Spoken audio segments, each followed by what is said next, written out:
খাল অবৈধ দখলমুক্ত দূষণমুক্তকরণ কার্যক্রমের এই মুহূর্তে পাবনার মান্যবর জেলা প্রশাসক জনাব মোহাম্মদ মফিজুল ইসলাম মহোদয়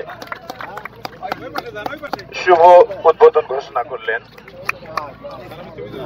পাবনা জেলার পাবনা সদর উপজেলাধীন পদ্মকুল নামক খাল অবৈধ দখলমুক্ত দূষণমুক্ত কার্যক্রমের শুভ উদ্বোধন করলেন জনাব মোহাম্মদ মফিজুল ইসলাম মান্যবর জেলা প্রশাসক পাবনা মহোদয়।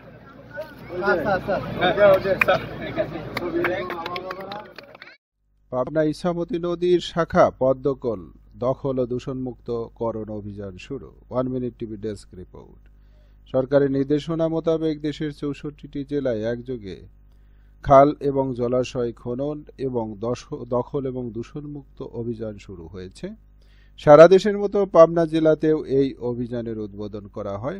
জেলা প্রশাসক মোহাম্মদ মফিজুল ইসলাম গতকাল শনিবার সকাল 8টা 30 শহরের মণ্ডলপাড়া চৌমোহনায় এবং পদ্মকুল শুভ উদ্বোধন করেন।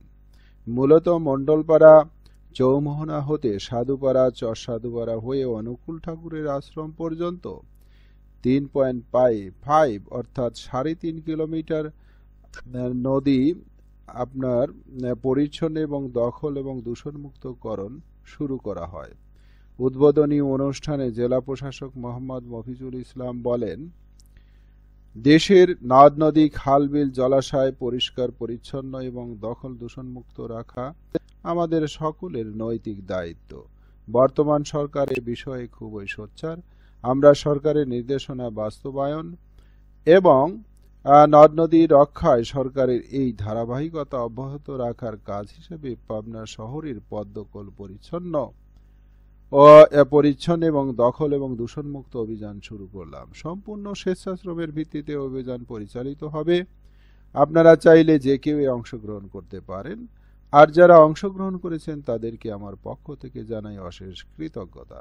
সরজমিনে পর্যবেক্ষণ করে দেখা গেছে এই অভিযানে 2টি ভ্যাকুম মেশিন, শত স্বেচ্ছাসেবী বিভিন্ন ধরনের পরিষ্কারকরণ সামগ্রী নিয়ে কাজ শুরু করেছেন। এই ভ্যাকুম মেশিনের একটি যোগান দিয়েছেন পাবনা পানি উন্নয়ন বোর্ড এবং একটি যোগান দিয়েছেন পাবনা সড়ক এবং জনপথ বিভাগ। বিশ্বাস সূত্র হতে জানা যায়, পদ্মকুলের এই 3.5 কিলোমিটার দখল দূষণমুক্ত না হওয়া পর্যন্ত অর্থাৎ এই অভিযান অব্যাহত থাকবে। তবে যেভাবে কাজ এগিয়ে চলছে তাতে 3-4 দিনের মধ্যে কাজ সুসম্পন্ন হবে বলে আশা করা যাচ্ছে। এই অভিযান সম্বন্ধে পাবনা পানি উন্নয়ন বোর্ডের তত্ত্বাবধায়ক প্রকৌশলী সুধাংশু কুমার সরকার আমাদেরকে বলেন, সরকারের এই পদক্ষেপ কে আমরা সাধুবাদ জানাই। পাবনা পানি উন্নয়ন বোর্ড সকল প্রকার সহযোগিতা দিয়ে পদ্মকুল দখল দূষণমুক্ত অভিযানের সাথে থাকবে এবং সাথে আছে এবং আরও যদি প্রয়োজনে জনবল বৃদ্ধি করা হয় এবং তাহলে আমরা সে বিষয়ে রাজি আছি। জানা যায়, পদ্মকুল দখল দূষণমুক্ত অভিযানে সার্বিক তত্ত্বাবধান করছেন পাবনা জেলা প্রশাসক জনাব মোহাম্মদ মফিজুল ইসলাম এবং সহযোগিতায় আছেন পাবনা পানি উন্নয়ন বোর্ড সহ সরকারি, আধা সরকারি, বেসরকারি বিভিন্ন সহযোগী সংগঠন, স্বেচ্ছাসেবী সংগঠন, সরকারি অফিস, জেলা শিক্ষা অফিস, স্বেচ্ছাসেবী সংগঠন, সামাজিক সংগঠন, পরিবেশ ও নদী সংগঠন, এনজিও এবং বিভিন্ন গ্রাম্য পুলিশ সহ বিভিন্ন শ্রেণীর পেশার মানুষ। সবাইকে ধন্যবাদ। 1 মিনিট টিভির সাথেই থাকুন। আসসালামু আলাইকুম ওয়া রাহমাতুল্লাহ।